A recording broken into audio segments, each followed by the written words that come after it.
चलो,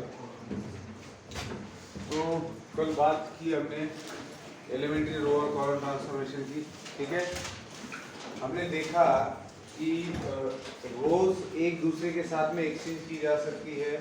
आप रोज या कॉलम्स को किसी नंबर से मल्टीप्लाई कर सकते हो। दो रो या दो कॉलम्स को एक दूसरे के साथ ऐड या सब्ट्रैक्ट किया जा सकता है। तो ये जितनी भी ऑपरेशंस, इसको ऑपरेशन नहीं कहेंगे, ये जो भी ट्रांसफॉर्मेशन हम कर रहे हैं रो या कॉलम का, तो ये इसलिए किया जाता है क्योंकि मैट्रिक्स के अंदर किसी पर्टिकुलर पोजीशन पे अगर आप कोई नंबर चाहते हो, कोई खास नंबर चाहते हो किसी रीजन की वजह से, तो कैसे लाया जाए? तो with the help of row transformation और with the help of column transformation. आ रही बात समझ में? अब ये जो हमने पढ़ा है इसको क्वेश्चंस के थ्रू समझते हैं कि ये एक्चुअल में कैसे यूज होता है। ठीक है,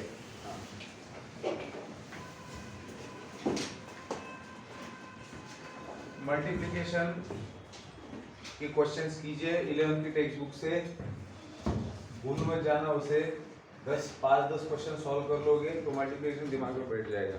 ठीक है, चलिए किताबें लाई है सबने?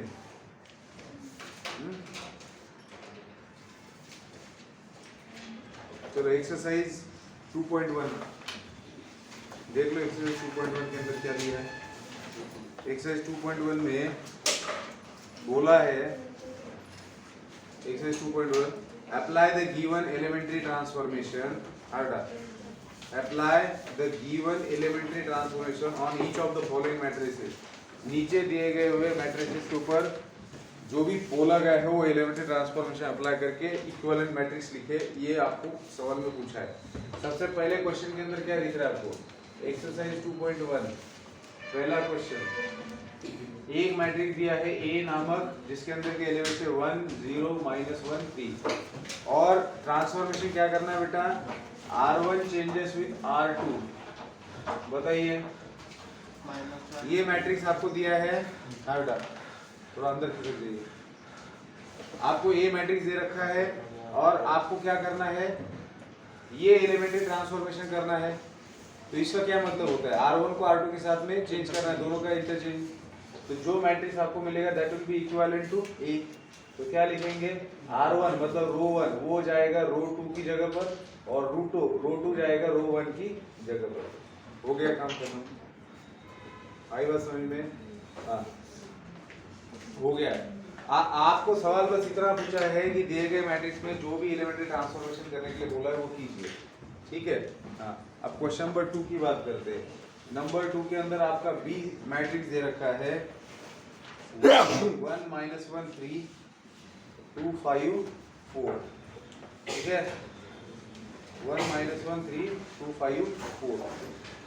अब क्या करना है? अब देखो क्या लिखा है, R1 changes to R1 minus R2। इसका क्या मतलब होता है? इसका क्या मतलब होता है बेटा? R1 चेंज हो रहा है।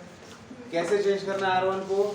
तो R1 में से R2 को हटा देना है और किसकी जगह पर रखना है? R1 की जगह पर। जो चेंज हो रहा है वहीं पे करेंगे ना। तो B का इक्विवेलेंट मैट्रिक्स क्या आएगा?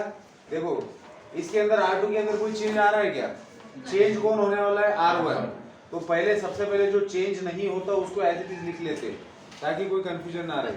तो R2 को आपने एज इट इज लिख दिया 2 5 4। R2 को आपने एज इट इज लिख दिया 2 5 4। अब आपको R1 लिखना है, लेकिन R1 कैसे लिखना है? तो R1 के एलिमेंट में से R2 के एलिमेंट को हटा के। तो पहला एलिमेंट क्या होगा? R1 का पहला एलिमेंट माइनस R2 का पहला एलिमेंट है 1 -2। फिर क्या आएगा? -1 -5। फिर क्या होगा? 3 -4। तो क्या हो गया फिर? अब मैंने इसको इक्वल लिखा है, इसका इक्वल लिखा है क्योंकि मैं बस सब्ट्रैक्शन करके लिखने वाला हूँ। ये कोई इक्विवेलेंट है क्या? कहते हैं क्या? हाँ मैट्रिक्स ना तो जो लीनर है तो सेम है ना, फक्त भी सब्ट्रैक्शन करून लिहितोय। अरे नहीं करते क्या? हाँ, यहाँ पर अभी इक्विवेलेंट साइन देने का कोई मतलब है क्या? यहीं पे लिख रहा हूँ ना मैं, ये और ये सेम नहीं है इसलिए इक्विवेलेंट साइन है। आ रही बात समझ में? हाँ, तो क्या आएगा बेटा मैट्रिक्स आपका? -1 -6 -1 2 5 4। ये जो बीच वाला स्टेप मैंने लिखा है ये समझने के लिए लिखा है, आप सीधा ये लिख सकते हो। कळतंय का? काय केलं आपण? R1 को चेंज करना है. कैसे चेंज करना है? R1 में से R2 सब्ट्रैक्ट करना है, R1 की जगह पे लिखना है. ही भाषा कळती का तुम्हाला? ही भाषा हा? चला पुढे चला. नाही कळत जागेवर विचारा, येड्यावर बसू नका. क्वेश्चन नंबर 3 के अंदर क्या दिया है बेटा? ए मैट्रिक्स दिया है जिसके अंदर एलिमेंट्स है 5 4 1 3. बोलना क्या है आप सब? क्या करना है इसके अंदर? C1 चेंजेस विद C2 करना है. और एक बी मैट्रिक्स दिया है जिसमें क्या करना है? 3 1 एंड 4 5. इसके ऊपर आप ऑपरेशन लगाएंगे R1 changes with R2. What do you observe? क्या पूछा है? What do you observe? B जी आहे त्याला ए पासून अपडेट करायचं. ठीक आहे. एक बघा काय म्हटलेले, हा जो मॅट्रिक्स है 5 4 1 3, याच्यामध्ये तुम्ही C1 चेंजेस विद C2, इसका क्या मतलब होता है? C1 और C2 आपस में चेंज होने वाले, तो इसका इक्विवेलेंट मैट्रिक्स आपको मिलेगा.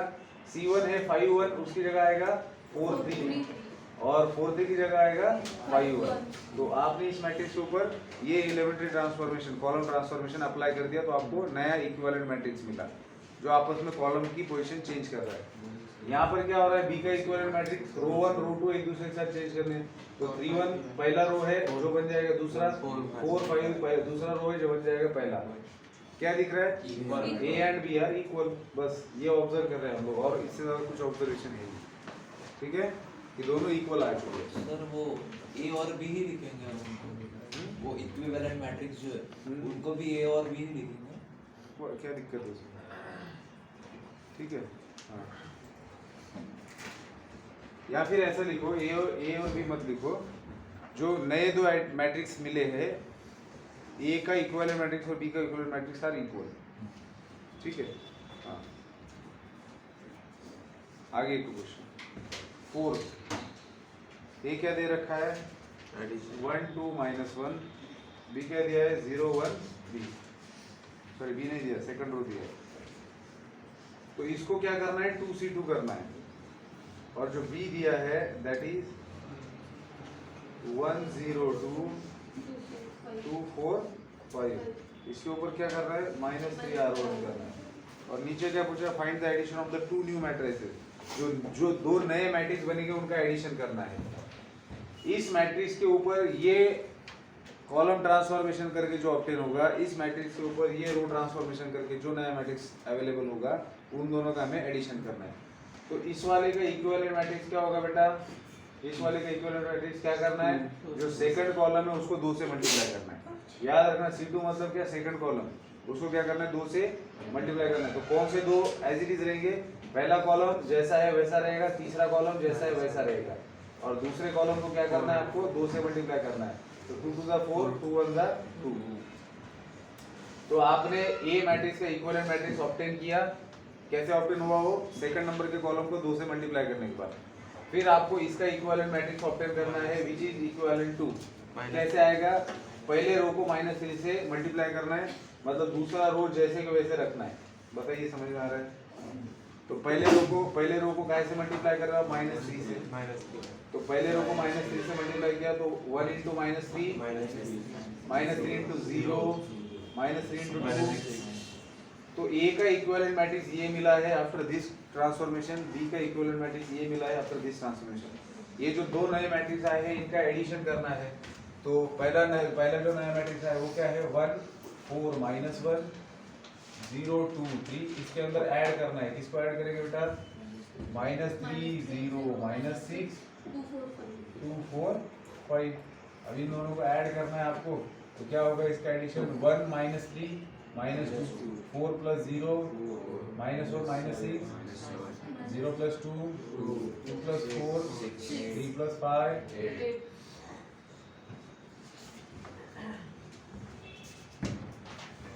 ठीक है, आगे बढ़ते क्वेश्चन नंबर 5 की तरफ. क्वेश्चन नंबर 5 के अंदर एक मैट्रिक्स दिया है जो कि ऑफ ऑर्डर 3 है. 1 -1 3 2 1 0 3 3 1. क्या करना है? देखो, सबसे पहले 3R3 करना है. क्या करना है? 3r3 एंड देन बोला है and then C3 plus 2C2 मतलब इस मैट्रिक्स को इस मैट्रिक्स के ऊपर पहले कौन सा ट्रांसफॉर्मेशन होगा, थर्ड रो को आप 3 से मल्टीप्लाई करेंगे, फिर जो मैट्रिक्स अवेलेबल होगा उसके ऊपर ये वाला ट्रांसफॉर्मेशन लगा देना है। आ रही बात समझ में? अब ये जो लिखावट की है इसका मतलब मैं आपको समझाता हूँ। कई बार ऐसे आपको दिया हुआ रहेगा, आपको नहीं समझ में आएगा क्या करना है। C3 सोबत 2 into C2 ऐड करें और लिखेंगे कहाँ पर? C3 की जगह पर लिखेंगे। कौन बोला? हाँ, C3 की जगह पर लिखेंगे। तो कई बार ऐसे होता है कि जैसे मान लो आपको बोला R3 माइनस R4 करो, सिर्फ इतना ही देंगे। तो इसमें क्या समझना है आपको, R3 के अंदर चेंज ला रहे हो, जो पहले लिखा हुआ है उसके अंदर चेंज ला रहे हो। R3 is going to be changed. किस तरीके से चेंज होगा, तो R3 में से R4 को सब्ट्रैक्ट करना है। उसी तरीके से यहाँ पर क्या लिखा है जानबूझ के, C3 प्लस 2C2। ये तो समझ में आ रहा है कि C3 के अंदर 2C2 को ऐड करना है, इसका मतलब ये है, और C3 की जगह पर लिखना है। तो इसी को अलग तरीके से इसको ढंग से कैसे लिखा जाएगा, C3 changes to C3 plus 2C2, ऐसे लिखने का ये मतलब होता है। कौन चेंज होने जा रहा है, जो सबसे पहले लिखा है वो चेंज होने जा रहा है।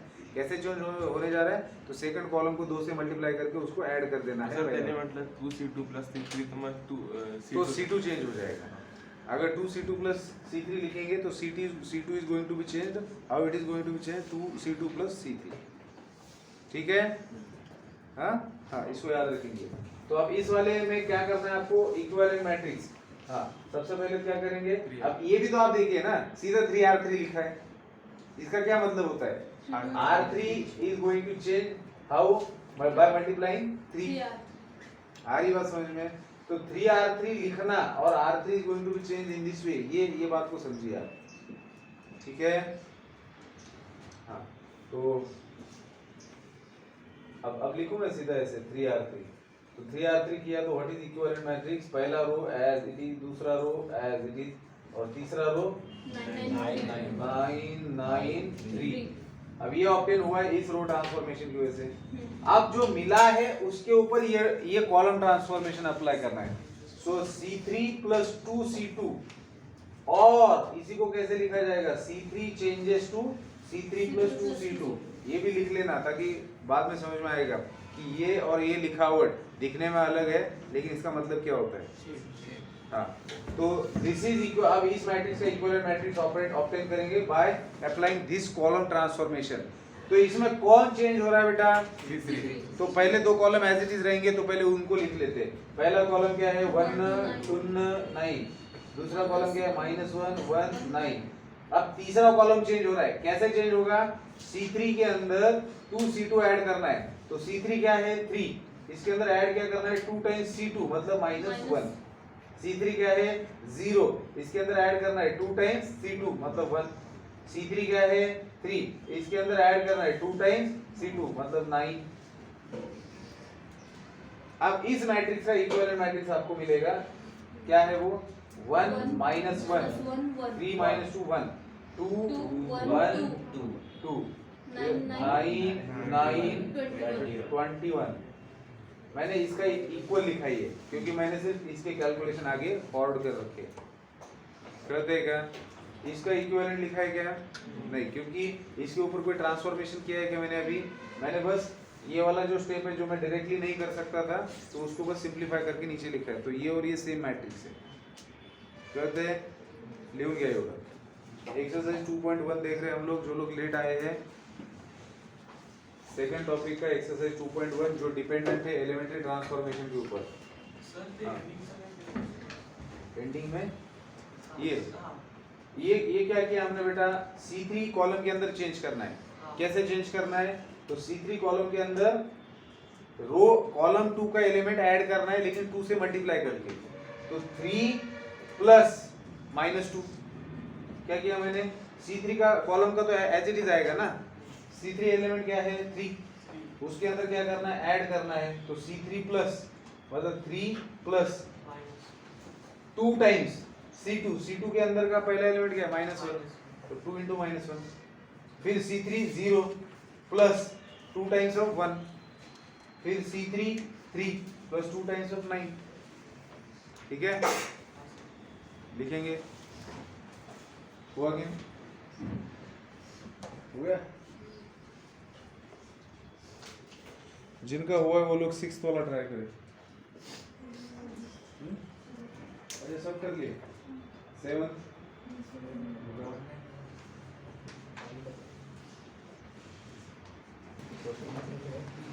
हाँ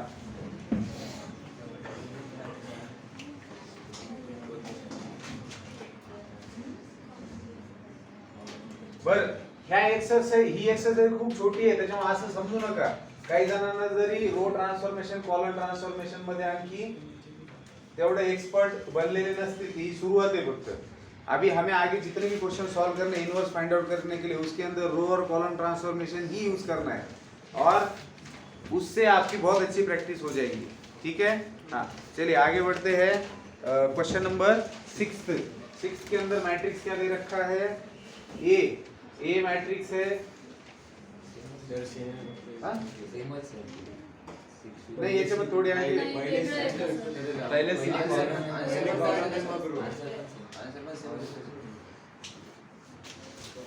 हाँ तो ए 1 minus 1 3 2 1 0 3 3 1 करना क्या है? C3 plus 2 C2 and then 3R3। What do you conclude from example 5 and 6?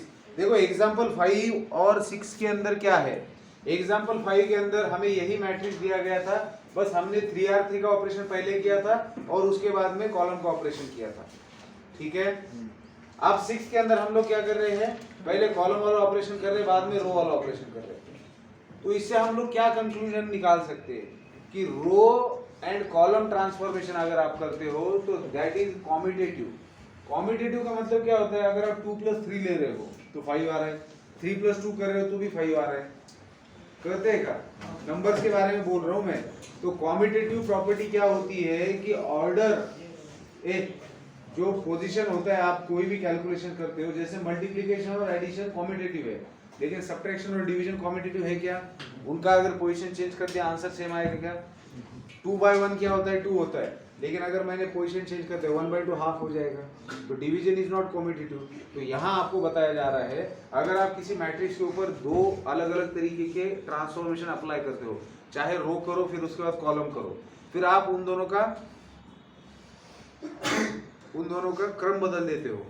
जैसे 5th क्वेश्चन के अंदर हमने पहले 3R3 लगाया, फिर जो मैट्रिक्स उपलब्ध हुआ उसके ऊपर लगाया C3 plus 2C2, तो उससे जो मैट्रिक्स आ रहा है वही मैट्रिक्स आपको मिलेगा अगर आप यहाँ पर पहले C3 plus 2C2 करते हो और फिर आने वाले मैट्रिक्स के ऊपर 3R3 करते हो, तो भी आपको जो मैट्रिक्स मिलेगा ये दोनों सेम मैट्रिक्स होंगे। समझ आई बात? मतलब आप अगर दो कोई भी ट्रांसफॉर्मेशन कर रहे हो तो उनका क्रम अगर आप चेंज भी कर देते हो तो भी जो ऑब्टेन होने वाला मैट्रिक्स है वो सेम है, ये यहाँ से पता चलता है, ठीक है। बाकी इसको करने की जरूरत है क्या? क्योंकि ऑपरेशन हमने ये कर रखा है। आगे बढ़ते हैं क्वेश्चन नंबर 7 की तरफ।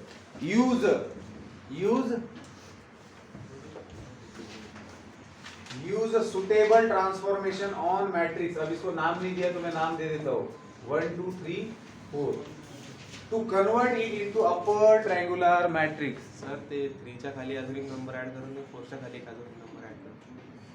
बराबर म्हणजे अपर ट्रायंगल ए बाबा ए रुको बेटा सब्र करो, रुको जरा ए, रुको। इस मैट्रिक्स को ऊपर ट्रायंगुलर मॅट्रिक्स, ज्यांचं इंग्लिश कच्चे त्याला अप्पर म्हणतात बरं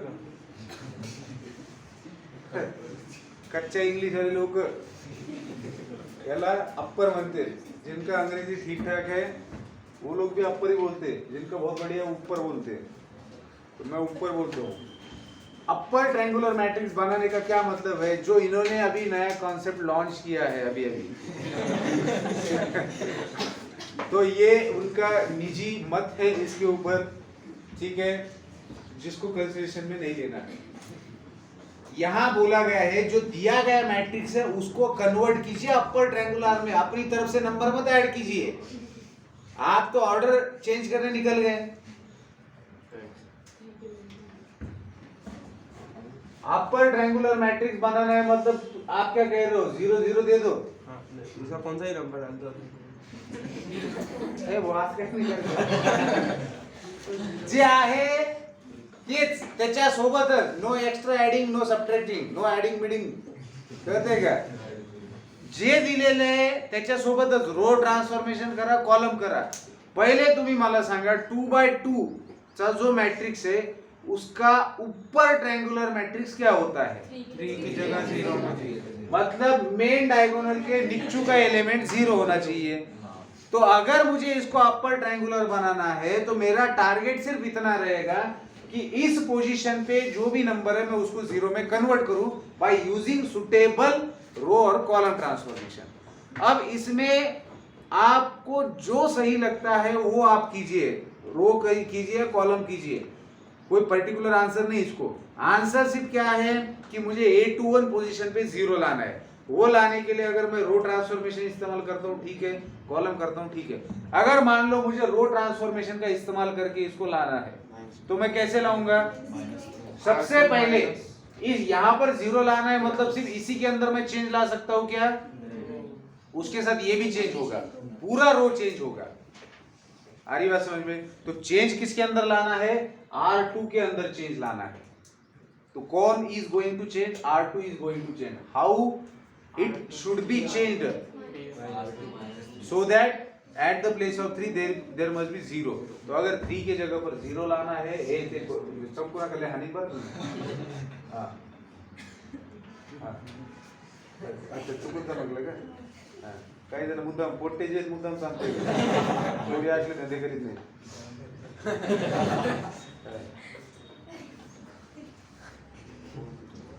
ठीक आहे। R2 चेंजेस टू कसं चेंज करायचं रे? R2 मधून R1 वजा करूया, तिथं 1 आहे पण नुसतं वजा केलं तर 3 नाही केलं 2 उरल, पण 3 3 घालावं लागतील ना। तो इसको क्या करते हैं? 3 से मल्टीप्लाई करते हैं और जो मिल रहा है उसको R2 में से सब्ट्रैक्ट करते हैं। तो R2 माइनस 3R1 करेंगे तो इपसित ध्येय साध्य होगा क्या? जो लाना है वो कर सकते हैं क्या? अरे तुम्हारा कहते हैं क्या? R2 जो आपका रो है उसमें A21 की जगह आपको 0 लाना है, मतलब 3 में से 3 को सब्ट्रैक्ट करना जरूरी है। क्या यहाँ पे 3 दिखाई दे रहा है? मल्टीप्लाई करेंगे उसको, अभी दिखाई नहीं दे रहा। तो यहाँ जो भी नंबर है 1 को 3 से मल्टीप्लाई करते हैं, तो R1 को हमने 3 से मल्टीप्लाई किया और फिर R2 में से सब्ट्रैक्ट कर लिया। आ रही बात समझ में? हाँ हाँ। तो R2 is going to change with this transformation. So equivalent matrix will be R1 change होना नहीं करेंगे नहीं, तो R1 जैसे को वैसे लिखने का। R2 के अंदर चेंज ला रहे, कैसे ला रहे रे? R2 में से 3R1 सब्ट्रैक्ट हो रहा है, R2 जैसे को ऐसा माइनस 3 टाइम्स 1, R2 जैसे को ऐसा माइनस 3 टाइम्स 2। क्या समझ में आया? बस यहाँ देखना है, यहाँ करना है। क्या दिख रहा है यहाँ पे? R2 3 minus minus 3 3 R1 R2 minus minus 3 3 R1 करते का? चला बघा। आणि आता दिस इज इक्वल्स टू, क्योंकि मैं सिर्फ सब्ट्रैक्शन 1 2 3 आता 3 गेले 0, 4 माइनस 6 आ गया अपर ट्रायंगुलर। तो अपर ट्रायंगुलर कन्वर्ट किया बाय यूजिंग रो ट्रांसफॉर्मेशन। एखादं समजा आता आडमुठ असतं डोक्यात, पुढं तिरपट डोकं चालित, आता इथं रो ट्रान्सफॉर्मेशन करणं सोपं आहे ना, ते म्हणणे मला कॉलमनच करायचं, करू शकतात ना। इथं 0 आणायचं आहे ना, समजा ह्याला तुम्ही कॉलम ट्रान्सफॉर्मेशन 0 आणायचं ठरवलं। एक आहे 1 2 3 4, चेंज कोणात पाहिजे? C1 मध्ये पाहिजे। आता कॉलम 1 मध्ये चेंज होईल ना, this is column 1, C1 is going to be changed. How it is going to be changed? यहाँ 0 आना चाहिए, तो C1 माइनस क्या करूंगा? अब इसको इसके साथ ही भिड़ाना पड़ेगा। अब यहाँ अगर मुझे 3 चाहिए तो मैं C2 को क्या करूंगा? C2 को 3/4 से मल्टीप्लाई करना पड़ेगा। इस एलिमेंट को मैं 3/4 से मल्टीप्लाई करूंगा तो 4 4 कैंसिल हो जाएगा, 3 आ जाएगा। कैलकुलेट कितना टफ हो जाएगा? हाँ ये लक्ष्य है। हाँ अपर्णा लक्ष्य है, कोणी भी समजा त्यांना म्हणते आलं लक्षात जे नाव लक्षात राहील ते ठीक है हाँ मग दिस इज इक्विवेलेंट टू किसके अंदर चेन ला रहे रे तो C2 का एज इट इज रखेंगे कि नहीं इसको टच नहीं करने का C1 में से क्या करने का है C1 में से 3/4 C2 सब्ट्रैक्ट होगा दैट इज 2 टाइम्स काय मुलं बोलताय जागेवर मार्क करते हां ए 3 माइनस 3/4 C2 मतलब सो दिस इज इक्विवेलेंट इसको कैलकुलेट करेंगे 1 हां इधर बाजू में कैलकुलेट करेंगे 1 माइनस 3/2 दैट इज -1/4 काय रे 4 कुठून आलं काही बोलतात -1/2 आएगा ना ये 2/4 है जी इसको कैलकुलेट करो ये आएगा 0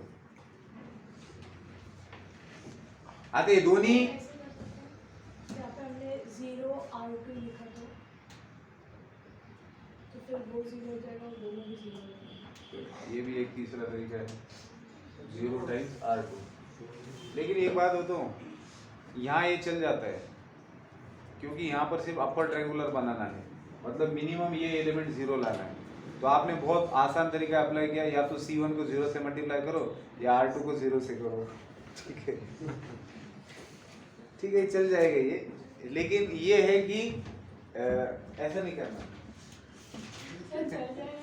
चल जाएगा लेकिन ऐसा कौन सवाल पूछेगा आपको डायगोनल बचेगा ही नहीं डायगोनल 1 और 0 तो रहने दो ना कोई कंपल्सन थोड़ी कि डायगोनल में 0 नहीं आता नहीं तो अपर ट्रायंगुलर में रहेगा ना क्यों अपर मतलब डायगोनल के नीचे 0 तो डायगोनल भी तो नहीं रहेगा ना अगर वो भी 0 हो गया 4 ऐसा नहीं है अपर ट्रायंगुलर का मतलब समझिए अपर या लोअर ट्रायंगुलर का मतलब है कि मेन डायगोनल की एलिमेंट कंपलसरी 0 होने चाहिए बाकी बचे 0 रहे कुछ और नंबर आ सकते नंबर ही रहेगा ना 0 भी आ सकता है कुछ भी आ सकता है कंपलसरी कंडीशन क्या है अपर ट्रायंगुलर की मेन डायगोनल के नीचे के एलिमेंट 0 चाहिए हो सकता है अब 3/3 का मैट्रिक्स है अब 3 एलिमेंट्स आ रहे हैं मेन डायगोनल में उसमें से एक हाथ 0 भी हो सकता है 2 0 हो सकते हैं 3 भी 0 हो सकते हैं 0 भी आ सकता है लेकिन ये सबसे बेकार तरीका ये 0 लाने का ठीक है ये यहाँ चल जाएगा लेकिन जब हम लोग इनवर्स फाइंड आउट करेंगे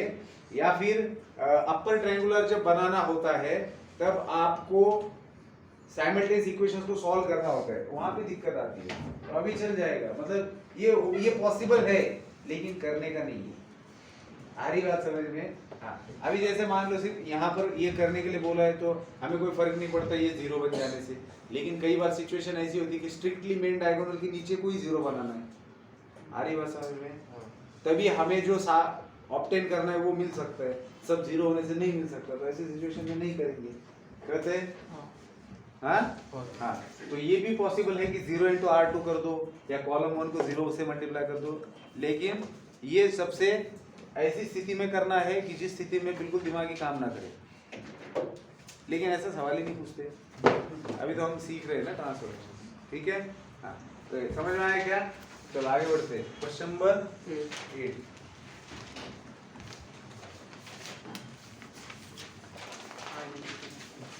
चलो 8 के अंदर क्या है convert into an identity matrix by suitable row transformation एक मैट्रिक्स दिया जिसको नाम दे देते हैं हम लोग 1 -1 2 3 तो इस मैट्रिक्स को आइडेंटिटी मैट्रिक्स में कन्वर्ट करना है बाय यूजिंग सुटेबल ट्रांसफॉर्मेशन आणि क्वेश्चन नंबर 9 है जिसमें आपको अपर ट्रायंगुलर मैट्रिक्स में कन्वर्ट करना है बाय यूजिंग सुटेबल ट्रांसफॉर्मेशन तो चलिए ठीक है ये दो क्वेश्चन रहने देते हैं क्यों रहने देते हैं क्योंकि अब जो मैं बताने जा रहा हूँ उससे ये अपने आप सॉल्व हो जाएगा अभी इस क्वेश्चन में मैं ठीक से नहीं बता पाऊंगा अभी जो हम लोग रूल देखने वाले हैं उससे आप 3/3 मैट्रिक्स से अपर ट्रायंगुलर बना सकते हो आइडेंटिटी मैट्रिक्स बना सकते हो ठीक है तो ये दो क्वेश्चन बाद में आराम से सॉल्व कर लेना अभी इसको हटाओ क्या हाँ चलिए अब सबसे महत्वपूर्ण हिस्से की तरफ हम लोग बढ़ रहे हैं अभी तक भी जो हमने देखा वो गैर महत्वपूर्ण था ऐसी बात नहीं है लेकिन जो क्वेश्चन ज्यादातर पूछे जाते हैं अभी जो अब तक जो हमने पढ़ा वो बेसिक चीजें थी कि जो पता होनी चाहिए बैक ऑफ द माइंड लेकिन अभी जो हम लोग पढ़ेंगे उसी के ऊपर ज्यादातर क्वेश्चन आते हैं देखिए हमारा टारगेट क्या है मैट्रिक्स के अंदर दिए गए मैट्रिक्स का इनवर्स फाइंड आउट करना ये हमारा टारगेट है कोई भी मैट्रिक्स दिया उसका इनवर्स फाइंड आउट करना हमारा टारगेट है अब इनवर्स फाइंड आउट करने की कई सारी मेथड्स होती है तो सीधा क्वेश्चन इनवर्स फाइंड आउट करने के लिए सिर्फ बोर्ड के अंदर आता है इसमें भी आ सकता है इसमें भी आ सकता है, ऑब्जेक्टिव में भी आ सकता है, लेकिन सीटी में ज्यादातर 2 मार्क के सवाल आते हैं। तो बहुत बार ऐसे होता है कि इनवर्स पूछते नहीं है, ठीक है। अगर किसी मैट्रिक्स का इनवर्स निकालने जा रहे हो तो किसी पर्टिकुलर एलिमेंट के ऊपर क्या आएगा, कैसे कैसे क्वेश्चन आते हैं देखेंगे बाद में। मेन अभी पर्पस है कि इनवर्स फाइंड आउट करना है। उसके पहले 2 मैट्रिक्स के मल्टीप्लिकेशन के बारे में एक महत्वपूर्ण बात जान लेते हैं कि अगर मेरे पास A मैट्रिक्स है और B मैट्रिक्स है और मैं इन दोनों का मल्टीप्लिकेशन कर रहा हूं और इनका प्रोडक्ट आ रहा है P मैट्रिक्स, 2 मैट्रिक्स का प्रोडक्ट मल्टीप्लिकेशन मैट्रिक्स ही आएगा, तो उसको मैंने P से डिनोट किया। P क्या है? एक मैट्रिक्स है जो ऑब्टेन हुआ है A और B के मल्टीप्लिकेशन से। A मैट्रिक्स और B मैट्रिक्स को आपस में मल्टीप्लाई करने के बाद आपको कौन सा मैट्रिक्स मिला है? P मैट्रिक्स मिला है, ठीक है। अब अगर मान लो कि ये मल्टीप्लिकेशन मेरे पास है, यहाँ पर एक मैट्रिक्स है, यहाँ पर एक मैट्रिक्स है, यहाँ पर एक मैट्रिक्स है, इन दोनों का मल्टीप्लिकेशन ये आया हुआ है। अब अगर मान लो मैं A मैट्रिक्स के ऊपर कोई रो ट्रांसफॉर्मेशन करता हूँ तो उसको मैं डिनोट कर रहा हूँ A सफिक्स R से। ये R यहाँ पर सिर्फ इतना बता रहा है कि आपने A मैट्रिक्स के अंदर कुछ रो ट्रांसफॉर्मेशन किया है। इसके अंदर मैंने कुछ रो ट्रांसफॉर्मेशन किया, B को मैंने एज इट इज रखा, P को मैंने एज इट इज रखा, तो क्या मैं इसके और इसके बीच में इक्वल साइन लगा सकता हूं? तो आंसर है नहीं। 2 मैट्रिक्स का मल्टीप्लिकेशन ये आया था, लेकिन अगर मैं पहले मैट्रिक्स के अंदर कुछ रो ट्रांसफॉर्मेशन करता हूं और फिर भी उसके बाद मैं अगर ये दावा करता हूं कि पहले मैट्रिक्स के अंदर रो ट्रांसफॉर्मेशन करके जो मैट्रिक्स ऑब्टेन होने वाला है उसका मल्टीप्लिकेशन सेम ही रहेगा, तो ये ऐसे नहीं होता। बहुत सीधी बात कह रहा हूं मैं। आप ये 2 मैट्रिक्स है, उनका आपने मल्टीप्लिकेशन लिख दिया कोई एक मैट्रिक्स, लेकिन अब मैं क्या कर रहा हूँ, पहले मैट्रिक्स के ऊपर कोई रो ट्रांसफॉर्मेशन अप्लाई कर रहा हूँ जिससे मुझे एक इक्विवेलेंट मैट्रिक्स मिलेगा, और उसके बावजूद मैं कह रहा हूँ कि जो नया इक्विवेलेंट मैट्रिक्स मिल रहा है उसका और इसका मल्टीप्लिकेशन यही आएगा, तो मैं गलत कह रहा हूँ। लेकिन अगर मैं AB is equal to P करता हूं और जो मैंने रो ट्रांसफॉर्मेशन इसके ऊपर अप्लाई किया है वही रो ट्रांसफॉर्मेशन मैं यहां पे लगा देता हूं, तो ये इक्वल रहेगा।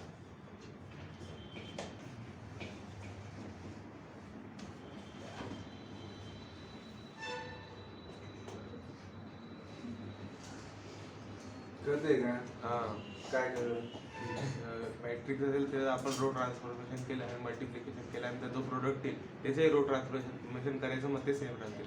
म्हणजे असं मी काय म्हणतोय, अगर AB is equal to P आ रहा है, ये आ गया, अब इसमें आपने A को चेंज कर दिया, कुछ रो ट्रांसफॉर्मेशन, इसको कांस्टेंट रखा है और P में भी सेम रो ट्रांसफॉर्मेशन किया है, तो अब आप इनका मल्टीप्लिकेशन करके देखिए, यही आपको मिलेगा।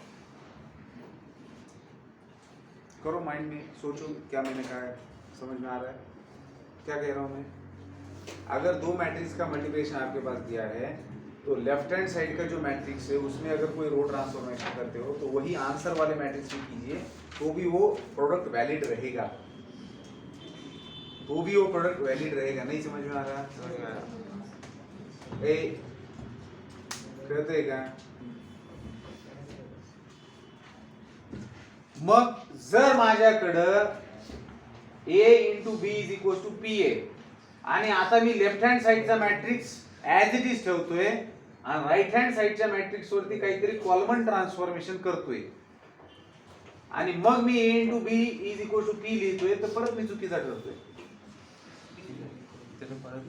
मग जर मी समजा ह्या मॅट्रिक्स मध्ये A ला as it is to B वरती काहीतरी कॉलमन ट्रान्सफॉर्मेशन केले आणि P वरती पण सेम कॉलमन ट्रान्सफॉर्मेशन केले, तर मग मात्र मी याला इक्वल लिहू शकतो। सर मग जो म्हणजे प्रोडक्ट आहे ते P, तर पहिले जो मॅट्रिक्स आला होता P चा तो सेम राहील का मग तिथे? नाही, तो पण चेंज होईल ना, त्याच्यात पण कॉलम फक्त इक्विव्हॅलेंट राहील पहिल्या मॅट्रिक्स P सोबत PC किंवा PR हा इक्विव्हॅलेंट असेल, पण तो प्रोडक्ट पुढे व्हॅलिड राहील हे मी सांगतोय। लक्षात घ्या, इथं याच्यामध्ये समजणं काय आवश्यक आहे, आता हे महत्वाचा पॉइंट आहे, लक्षात घ्या। काय समजणं आवश्यक आहे की ज्यावेळेस 2 मॅट्रिक्सचा प्रोडक्ट दिलेला असतो त्या प्रोडक्ट वरती जर तुम्हाला रो ट्रान्सफॉर्मेशन अप्लाय करायचा असेल तर जो प्रोडक्ट दिलेला आहे त्याच्यामधल्या सेकंड मॅट्रिक्सला ऍज इट इज राहू द्या, त्याला हात लावू नका।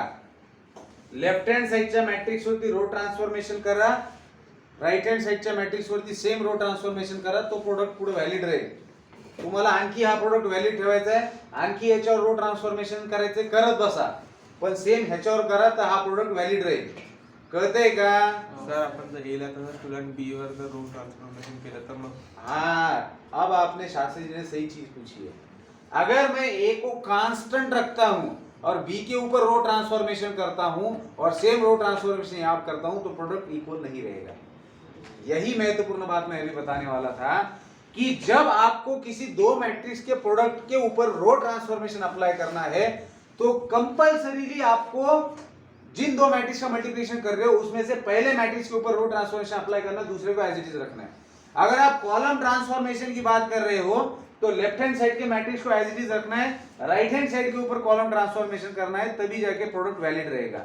अगर आप मैट्रिक्स के प्रोडक्ट में जैसे मान लो a into B is equal to P दिया है और आप राइट हैंड साइड के मैट्रिक्स के ऊपर रो ट्रांसफॉर्मेशन करते हो और सेम रो ट्रांसफॉर्मेशन इसके ऊपर करते हो तो ये इक्वल नहीं रहेगा. ये सिर्फ तभी इक्वल होगा जब आप लेफ्ट हैंड साइड के ऊपर रो ट्रांसफॉर्मेशन करते हो और सेम इधर करते हो. तो हमेशा याद रखना कि जब A B is equal to P मतलब दो मैट्रिक्स का प्रोडक्ट दिया है और इसमें अगर रो ट्रांसफॉर्मेशन लगाना है तो किसको कांस्टेंट रखेंगे? इसको कांस्टेंट रखेंगे. और किसके ऊपर रो ट्रांसफॉर्मेशन लगाना परमिटेड है? इन दोनों के ऊपर. और सेम काय नाही कळत सर मल्टिप्लिकेशन हां दोघांना केलं. कोणत्या दोघांना? सर मल्टिप्लिकेशन कम्युटेटिव्ह असतं मग बी इंटू ए केलं मल्टिप्लिकेशन कॉम्बिनेशन नसतं मॅट्रिक्सचं. मॅट्रिक्स काय म्हणताय तुम्ही? नाही बोला आता. अरे मग इक्वल नाही राहणार प्रोडक्ट भैया. मंगर ऐकून घ्या तुम्ही. लक्षात माझा प्रयत्न काय चालू रे? माझा प्रयत्न हा आहे की माझे दोन मॅट्रिक्स आहेत P इंटू क्यू, नाम बदल दिया, इज इक्वल टू एस. दो मैट्रिक्स का मल्टीप्लिकेशन मैंने किया, इज इक्वल टू एस आया. अब क्या है, मैं शांति बैठ सकता, मेरे को लगाना है रो ट्रांसफॉर्मेशन इसके ऊपर, लेकिन प्रोडक्ट फिर भी सेम आना चाहिए. तो आपको बस इतना कहा जा रहा है कि अगर आप इसके ऊपर रो ट्रांसफॉर्मेशन लगाना चाहते हो तो भाई साहब इसको कोई छेड़खानी मत करो. आपका ध्यान नहीं है, ध्यान नहीं आपका, नहीं मत पढ़ो, ये मिस हो जाएगी. ये बहुत महत्वपूर्ण बात बता रहा हूँ. फिर आगे जाके आपको फिर मैं जो यूज करने वाला आप सोचेंगे ये ऐसे क्यों किया, फिर उसका आंसर आप दे रहा हूँ. मैं क्या कह रहा हूँ, मेरे पास प्रोडक्ट है दो मैट्रिक्स का और मुझे इसको रो ट्रांसफॉर्मेशन अप्लाई करना है, लेकिन मुझे ये प्रोडक्ट इक्वल भी रखना है, मतलब इसको वैलिड रखना है आगे. तो मुझे इसको बिना हाथ लगाए इसके ऊपर मैं जो मर्जी रो ट्रांसफॉर्मेशन करूं और यहां पर भी करना पड़ेगा, तब जाके इक्वल प्रोडक्ट मिलने वाला है. अगर इसको सिर्फ ऐसे ही रखते हो, सिर्फ इस पे लगाते हो तो product will not be equal. करते का लक्ष देते का? हाँ सर जर क्यूवर आपण रो ट्रान्सफॉर्मेशन केलं असतं तर चालू नसतं. तेच सांगितलं मी का याला कॉन्स्टंट ठेवायचे. म्हणजे रो ट्रान्सफॉर्मेशन रो ट्रान्सफॉर्मेशन मध्ये सेकंड मॅट्रिक्सला हात लावायचा नाही. Don't touch this matrix, don't touch. हात लावू नये, हात लावू नये, हात मत लगाइए. कृपया हात लक्षात घ्या. हे चालू झालं तुमचं. तुम्ही चालू झालं का पचव झालं. मुली जास्त गप्पा मारतात. जर तुम्ही रो ट्रान्सफॉर्मेशन, अरे मी लय सिंपल, बाबा लक्ष दे ना बाबा. अरे जर आपण रो ट्रान्सफॉर्मेशन करतोय, लय सिंपल गोष्ट आहे रे, जागेवर सांगितली मी. तुम्ही तिसरीकडेच कुठेतरी ये. इकडे ये यश, यश नाही यश नाही, आयुष, आयुष कुठतरी दुसरीकडे तू. सांग तुमचं, सांग तुला कळलं असेल तर मग मी खुश आहे. काय सांगितलं मी रो ट्रान्सफॉर्मेशन बद्दल, काय सांगितलं प्रोडक्ट मध्ये? तू पण आयुष आहे का? मग मी आयुषला विचारलं. अरे सांग ना, खरं सांगतोय, सांगू टाक म्हणजे बाकीचे प्रॉब्लेम कळत. रो ट्रान्सफॉर्मेशन करायचं असलं तर मग सेकंडला पासून ठेवावं लागतं आणि प्रोडक्टमध्ये बी आल्यावर रो ट्रान्सफॉर्मेशन झालं. एवढं घाबरू नको रे. ते अटकू लागलं ते आवाज अटकायला. का बरं घाबरतोय? तू घाबरायला नाही पाहिजे रे. कळलं की तो वर बोलणं कसं असते. कधी भीती वाटते तिथं आलं तर थरथर होते माणूस. कान गरम होते, तो कानातून वाफा निघायला लागते, कान लाल होऊन जाते. आता यांना अनुभव आहे. आयुषनं बरोबर सांगितलं की जे मी सांगितलं होतं पहिले की बाबा तुमच्याजवळ 2 मॅट्रिक्सचा प्रोडक्ट दिलेला आहे आणि तुम्हाला जर त्याच्यावर रो ट्रान्सफॉर्मेशन अप्लाय करायचंय विदाउट डिस्टर्बिंग मल्टिप्लिकेशन रिझल्ट, म्हणजे मल्टिप्लिकेशन परत पुढे कंटिन्यू राहिलंच पाहिजे, इक्वॅलिटी राहिलीच पाहिजे, होल्ड झालीच पाहिजे. तर मल्टिप्लिकेशन करत असताना जर रो ट्रान्सफॉर्मेशन अप्लाय करायचंय तर लेफ्ट हँड साइड वाल्यावरती करा, राईट हँड साइड वाल्यावरती करा. लेफ्ट हँड मधलं सेकंड मॅट्रिक्स जसं तसं ठेवा. पण कॉलम ट्रान्सफॉर्मेशन करत असताना लेफ्ट हँड साइडचा मॅट्रिक्स जसं तसा ठेवा, याच्यात बदल करू नका. लेफ्ट हँड मधला सेकंड मॅट्रिक्स जो आहे त्याच्यात कॉलम ट्रान्सफॉर्मेशन करा, राइट हँड मध्ये करा, तर प्रोडक्टला इक्वल लिहू शकतो. कॉलम के अंदर क्यू पे करना है और कॉलम के अंदर क्यू पे करना है, पी को एज इट इज रखना है, और राइट हैंड साइड में तो करेंगे, जो भी लेफ्ट हैंड साइड में कर रहे हो राइट वाले को करेंगे. जैसे इसको कॉलम किया तो इसको भी कॉलम करेंगे, इसको एज इट इज रखेंगे. कळलं का तुम्हाला हे? आपण जेव्हा ए इंटू बी पी येतं मग ते आपण फक्त आर एलाच आर म्हणजे जेव्हा कॉलम ट्रान्सफॉर्मेशन मग पी ला करतो, पण ते बी साठी व्हॅलिड नसतं ना, तर ते बी साठी काय व्हॅलिड नसतं. कारण इक्वल येत नाही ना प्रोडक्ट. आपल्याला प्रोडक्ट इक्वल लिहायचं आहे. हां जर बी वरती जर केलं तर प्रोडक्ट इक्वल नाही राहणार. हे बघा, मी ए आणि बी चं मल्टिप्लिकेशन केलं, काहीतरी मॅट्रिक्स राहतोय, माझं फक्त एवढं म्हणणं आहे की ह्या प्रोडक्टला मला पुढे कंटिन्यू करायचंय. आणि रो ट्रान्सफॉर्मेशन करत असताना हा प्रोडक्ट तेव्हाच कंटिन्यू इक्वल राहू शकतो जेव्हा तुम्ही दुसऱ्या मॅट्रिक्सला कॉन्स्टंट ठेवणार. तुम्ही फक्त पहिल्यामध्ये चेंज करा, सेम चेंज राईट हँड साइडच्या रिझल्टंट मॅट्रिक्स मध्ये करा, तर ती इक्वॅलिटी होल्ड राहणार आहे. तुम्ही जर ह्याच्यात बी चेंज केलं तर प्रोडक्ट पुढे कंटिन्यू नाही राहत. मग आपला पूर्ण प्रयत्न काय आहे की बाबा A B is equal to P जे आलेलं आहे, तर रो ट्रान्सफॉर्मेशन अप्लाय केल्यानंतर त्या प्रोडक्ट मध्ये डिस्टर्बन्स नाही झाला पाहिजे. कारण तुम्ही मॅट्रिक्स चेंज केल्यावर दोन्हीचा प्रोडक्ट सेम येईल, ह्याची काय शाश्वती आहे? ह्याची त्याच वेळेस शाश्वती है कि जब आप सेकंड मैट्रिक्स को कांस्टेंट रख के पहले में और थर्ड वाले मैट्रिक्स में सेम रो ट्रांसफॉर्मेशन करो तो प्रोडक्ट आएगा ही. चेंज होने के बावजूद भी प्रोडक्ट भी सेम रहेगा. म्हणजे आता तुम्ही ह्याच्यात रो ट्रान्सफॉर्मेशन केलं म्हणजे मॅट्रिक्स बदलला की नाही? मॅट्रिक्स बदलला की नाही? मग बदललेल्या मॅट्रिक्सचा ह्याच्यासोबत प्रोडक्ट पीच कसा राहील बरं? पीच राहील का? तो जो रहने वाला है वो कौन है? तो रो ट्रांसफॉर्मेशन करने के बाद जो मैट्रिक्स ये भी बदलेगा वो आने वाला है. ए बाबा, समझ रहा कि नहीं समझ रहा? अरे मैं भूल जाऊंगा रे तुम्हारे चक्कर में. मैं इतनी बार बोल रहा मैं भूल जाऊंगा. एवढे काही खतरनाक आहे तुम्ही. समजलं डायरेक्ट म्हणून समजलं म्हणून काय बर. मग आता हे जे आपण पाहिलं हे तुम्ही कसं लिहिणार आहे? लिहिताय का तुम्ही? नाही. मग असं लिहायला नालाय का लिहायचं असं लिहायचंय. कसं लिहा?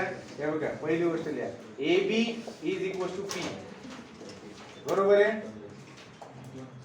ए आर इथं लिहा जशास तसे, जशास तसा, जशास तसे असं लिहा. म्हणजे तुमच्या डोक्यात प्रकाश पडत की याला हात नाही लावायचा. बी जशास तसं, बी असं लिहा ए आर इंटू बी जशास तसं. मराठी वाचते येते का? गेले मराठीचं लय तुम्ही हाल लावले का? नाही. जैसे पैसे लिख तू. बी जैसे पैसा, जैसे कवैसा हिंदी में जैसे वैसा. संस्कृत माय आमच्या शाळेत नव्हती. मला शिकायची संस्कृत पण आमच्या शाळेत हिंदी होती. त्याच्यावर मला 10वी पर्सेंटेज पण कमी आणले. आमचे त्याला महत्व होतं, मेरिट होतं ना आमच्या वेळेस. मग मेरिट हुकलं होतं. संस्कृत असं मेरिट आलंच नव्हतं. नसतं आलं तरी. कारण मी 90 मार्क घेतले असते, संस्कृतमध्ये 10 मार्क वाढले असते. तरी मी 7.5 किती मार्काचा 1% होता आमचा. 7 मार्काचा होता वाटतं, 6.5 मार्क. 1% वाढला असते 1/6. मेरिट काहीतरी 92 होतं, 91 90 91 मला होते 87%, त्यात 10% चिटिंगची होती. म्हणजे मी खरा 77चा माणूस होतो, 75 लय झालं. बाकी मी आयडिया लावून चिटिंग केलेली होती. रेकॉर्डवर सांगतोय, त्याला काय होतं, जे आहे ते आहे.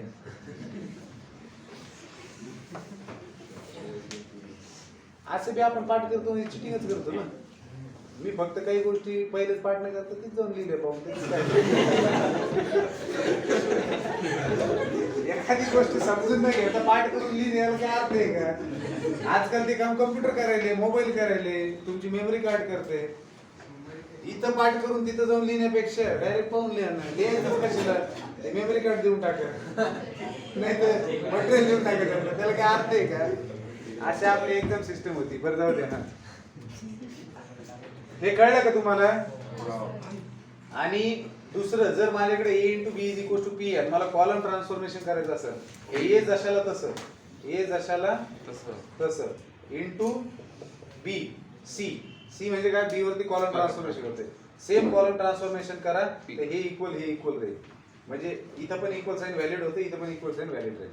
मग आता हे असं लिहिण्याचं कारण काय? ह्याचा उलगडा तुम्हाला आता होईल आणि तुम्हाला लय भारी वाटेल. बघा, जर एखादा मॅट्रिक्स दिलाय, जर एखादा मॅट्रिक्स दिलाय, त्या मॅट्रिक्सचा तुम्हाला इनव्हर्स फाइंड आउट करायचा आहे. हा,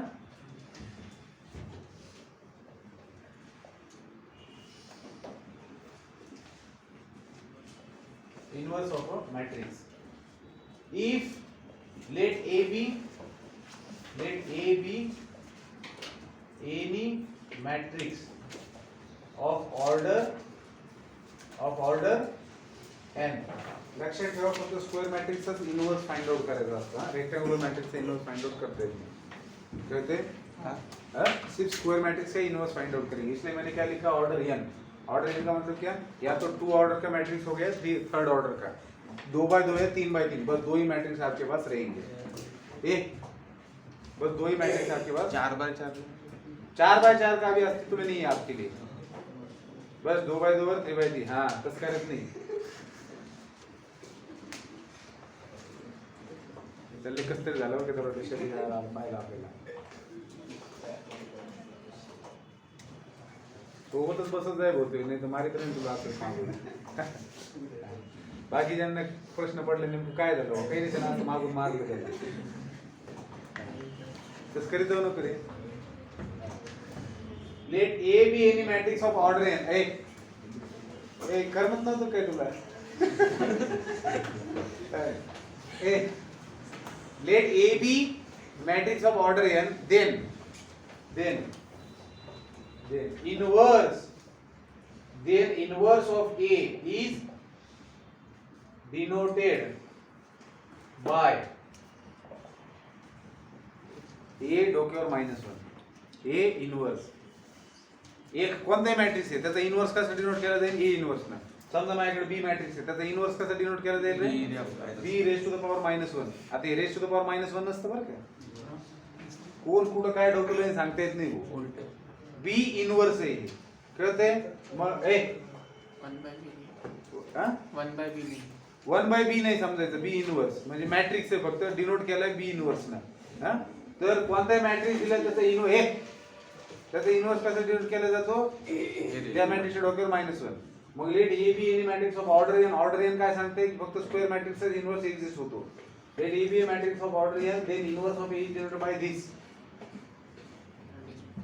स्क्वायर मैट्रिक्स कैसे डिनोट करते हैं? हम n के नीचे अपने i लिखेंगे.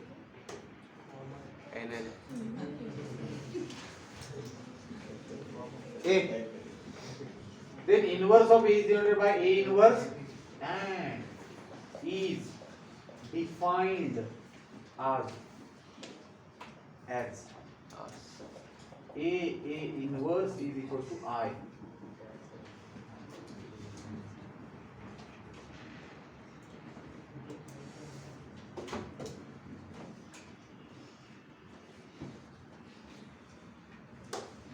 असं त्याला आणखी व्हॅल्यू आता तुम्ही लिहिलं काय काय होत नाही परत लिहा then inverse of A is माझं ते इंग्लिश यायला वेळ लागतो थोडं डोक्यात then inverse of A is denoted by A inverse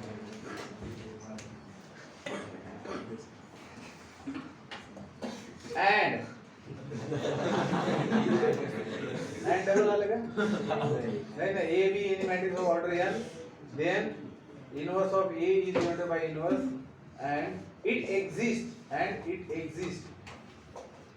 it म्हणजे कोण a inverse किंवा मग याला असेल and inverse of matrix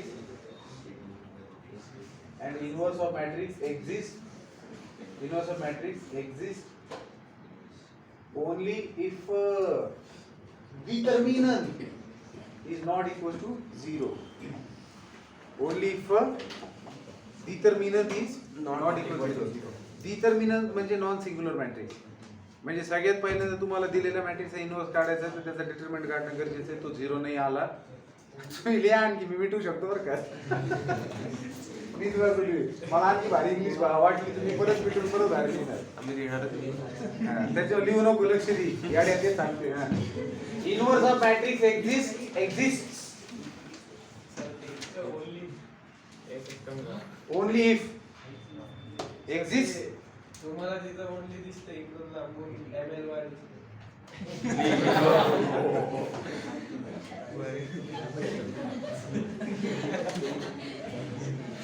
only if त्याला हे कळलं की मला ओनली दिसते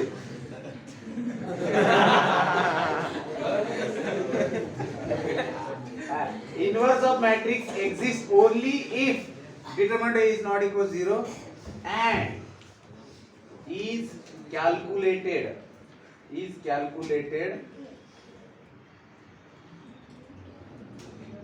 by using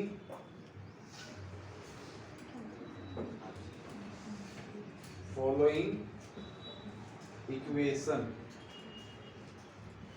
A into A inverse is equals to I is equals to A inverse into A.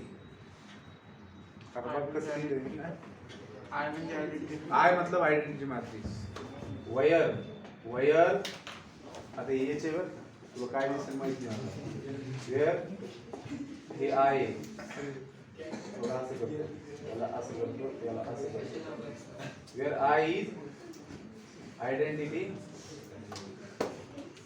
Identity matrix हे आता चला त्याला थोडंसं मी व्यवस्थित सांगतो बरं गेले ते इंग्लिश घाण केली हा मी सगळ्या गोष्टी तर घेण्याचा प्रयत्न केलेला आहे पण थोडंसं आता नीट समजून घ्या तुम्हाला जर अगर हमें दिए गए मैट्रिक्स से इनवर्स निकालना है सबसे पहली कंडीशन याद रखिए कि उस मैट्रिक्स का डिटरमिनेंट 2 फाइंड आउट करेंगे एंड वो नॉन जीरो आना चाहिए तो कई बार ऐसा भी क्वेश्चन पूछा जाता है कि given matrix is a non singular matrix then find the value of x तो दिए गए मैट्रिक्स के अंदर एक अननोन वेरिएबल होता है तो अगर दिया गया मैट्रिक्स नहीं नॉन सिंगुलर नहीं singular if given matrix is singular का मतलब क्या होता है उस मैट्रिक्स का डिटरमिनेंट 0 उसके अंदर एक अननोन रखा है आप डिटरमिनेंट निकालेंगे x की वैल्यू निकल जाएगी देखेंगे क्वेश्चन के अंदर आएगा लेकिन सबसे मेन चीज क्या ध्यान में रखनी है कि किसी भी मैट्रिक्स का इनवर्स तभी एग्जिस्ट होता है अगर वो मैट्रिक्स नॉन सिंगुलर है क्या है मतलब क्या उसका डिटरमिनेंट 0 नहीं आता है पहली बात याद रखेंगे तो अगर किसी मैट्रिक्स का इनवर्स निकालना है तो पहले चेक कीजिए कि determinant is not equal to 0 उस मैट्रिक्स का डिटरमिनेंट 0 नहीं है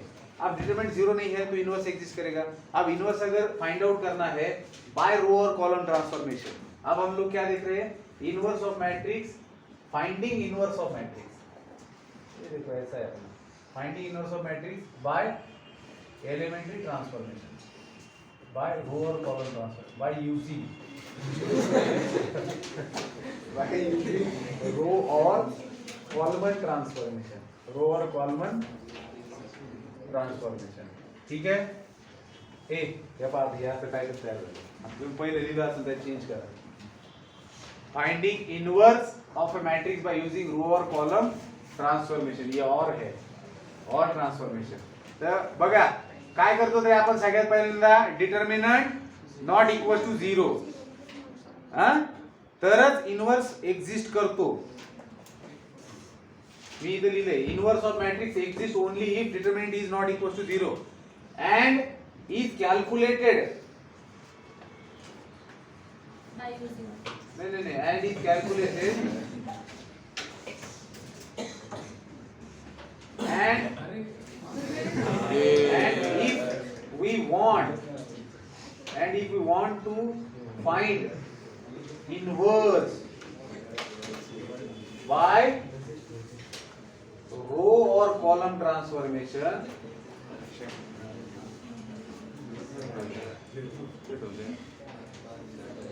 by row or column transformation, then we use this. Then we use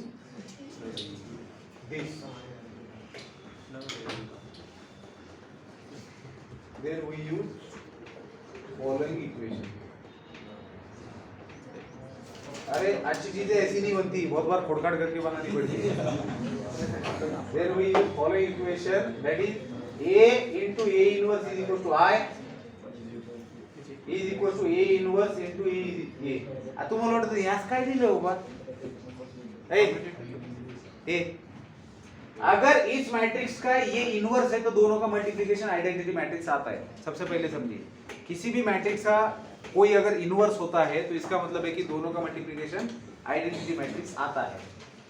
कहते हाँ, तो ए का ये इनवर्स है मतलब इनका मल्टीप्लिकेशन आएगा.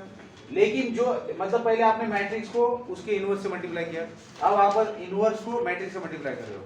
तो यहाँ पर बेसिकली दो इक्वेशंस है, मैं इनको सेपरेटली लिखता हूँ. A inverse is equal to I, A inverse into A is equal to I, ये दो इक्वेशंस है. अब अगर आपको रो ट्रांसफॉर्मेशन का इस्तेमाल करना है टू फाइंड इनवर्स, तो हम लोग इस वाले इक्वेशन का इस्तेमाल करेंगे. और अगर कॉलमन ट्रांसफॉर्मेशन इस्तेमाल करना है तो ये वाला इक्वेशन लेंगे. आप पूछेंगे सर ऐसा क्यों? पूछिए ऐसा क्यों?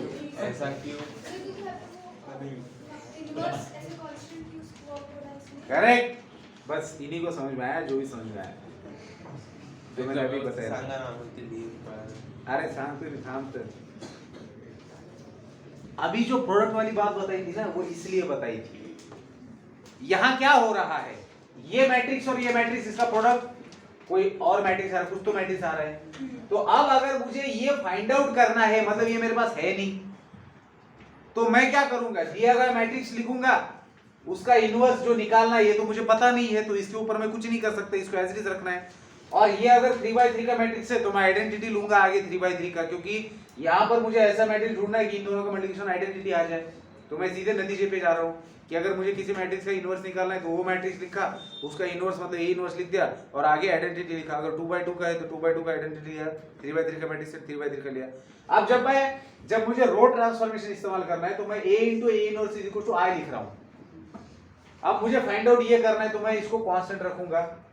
और क्यों मैंने रो ट्रांसफॉर्मेशन के लिए ये इक्वेशन लिया, क्योंकि रो ट्रांसफॉर्मेशन के समय दो प्रोडक्ट के अंदर राइट हैंड साइड वाला कांस्टेंट रखना होता है, इसलिए मैंने इसको लिया. अब अगर मुझे कॉलम ट्रांसफॉर्मेशन करना है तो मुझे इनवर्स वाला मैट्रिक्स पहले लिखना होगा, क्योंकि कॉलम ट्रांसफॉर्मेशन में पहला मैट्रिक्स कांस्टेंट रखा जाता है. बाबू कुणाल काय करणार काल इनवर्स कसं मिळतं? भेटतं ना, सांगतो ना. अभी तो शुरुआत है बेटा, आगे आगे देखो होता है क्या. कहते क्या म्हणजे आपले याची व्हॅल्यू माहिती असते ना काय. हाँ, याची याची व्हॅल्यू माहिती, इनवर्स काढायचं, काढून ना आपण.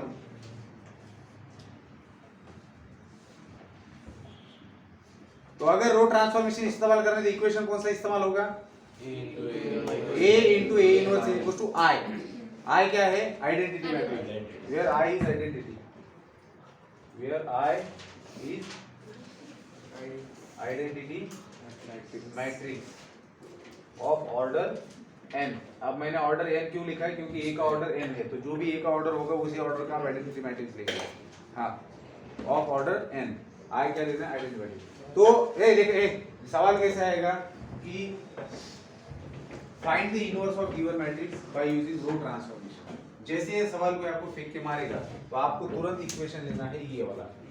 अगर रो ट्रांसफॉर्मेशन का इस्तेमाल करके मैट्रिक्स का इनवर्स निकालना है तो इक्वेशन कौन सा लेंगे? A into A inverse is equal to I.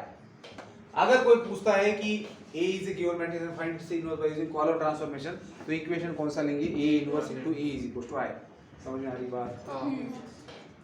ये सबसे पहले दिमाग में फिट कर दो, बिल्कुल फिट कर दो इसको, कि अगर कोई भी मैट्रिक्स दिया है और उसका रो उसका इनवर्स निकालना बाय यूजिंग रो ट्रांसफॉर्मेशन, तो सबसे पहले चुनाव सही होना चाहिए इक्वेशन का, ये लेंगे या ये लेंगे। इसलिए वो वाली प्रोडक्ट वाला मैंने रूल बताया आपको कि जब रो ट्रांसफॉर्मेशन अप्लाई करना होता है तो राइट हैंड साइड का, लेफ्ट हैंड साइड में राइट हैंड साइड का मतलब 2 नंबर का मैट्रिक्स, अरे ये 1 2 और 3 मैट्रिक्स है तो 2 नंबर का मैट्रिक्स कांस्टेंट रहेगा। करते हैं। अब ये होता कैसे है, जैसे मान लो एक मैट्रिक्स दिया आपको 1 ने 2 ने 3 ने 4, तो क्या इसका प्रोडक्ट क्या आ रहा है, डिटरमिनेंट क्या आ रहा है, नॉट इक्वल टू 0 आ रहा है, मतलब इसका इनवर्स एग्जिस्ट करेगा। मतलब आपको ऐसा मैट्रिक्स ढूंढना है जिसको इसके साथ मल्टीप्लाई किया जाए तो आइडेंटिटी मैट्रिक्स मिलेगा। अब कैसे इसको करना है, आपको रो ट्रांसफॉर्मेशन का इस्तेमाल करके करना है। ठीक है, मान लेते हैं कि हमें रो ट्रांसफॉर्मेशन इस्तेमाल करना है, तो अब इक्वेशन क्या लेंगे, a into a inverse is equal to i, ये इक्वेशन लेंगे। अब ये क्या दिया है 1 2 3 4, a इनवर्स निकालना है जैसे को ऐसा, और आइडेंटिटी क्या लेंगे, ये इसका ऑर्डर क्या है, सेकंड ऑर्डर है, तो सेकंड ऑर्डर का आइडेंटिटी मैट्रिक्स क्या होता है रे 1 0 0 1। अगर यहाँ थर्ड ऑर्डर होता तो 1 0 0 0 0 0 0 1।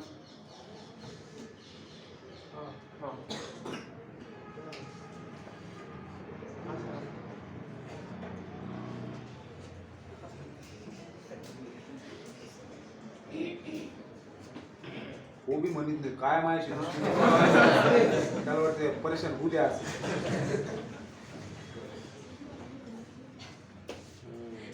झालं, आता काय करायचंय, इसके अंदर रो ट्रांसफॉर्मेशन लगाएंगे और इसके अंदर करेंगे क्या, लेकिन रो ट्रांसफॉर्मेशन लगा के तो इसको कन्वर्ट करना है आइडेंटिटी में बाय यूजिंग रो, क्योंकि ये इक्वेशन लिया है तो रो ही लगाएंगे ना, तो बाय यूजिंग रो। अब होगा क्या, इसको आइडेंटिटी में कन्वर्ट करते समय जो जो रो ट्रांसफॉर्मेशन लगेगा सेम रो ट्रांसफॉर्मेशन यहां अप्लाई होगा, और जैसे जैसे ये आइडेंटिटी में कन्वर्ट होगा, आइडेंटिटी में मतलब 1 0 0 1 में, तो ये कन्वर्ट करने के लिए कुछ 4 5 6 रो ट्रांसफॉर्मेशन लगाएंगे। ए मुला तुझं लक्ष नाहीये,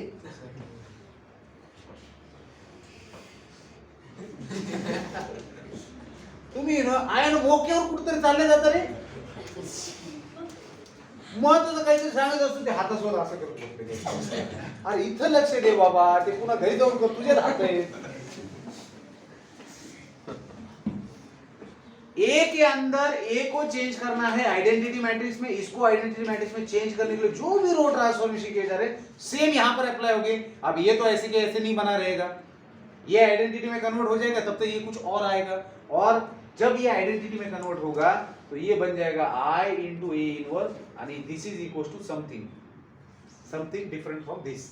तो i into a इनवर्स क्या होता है, a इनवर्स, आइडेंटिटी मैट्रिक्स को किसी मैट्रिक्स के साथ मल्टीप्लाई कीजिए वही मैट्रिक्स फिर मिलता है, तो आपको क्या मिलेगा i into a inverse a inverse, और ये जो नया मैट्रिक्स आया है ये होगा आपका इनवर्स।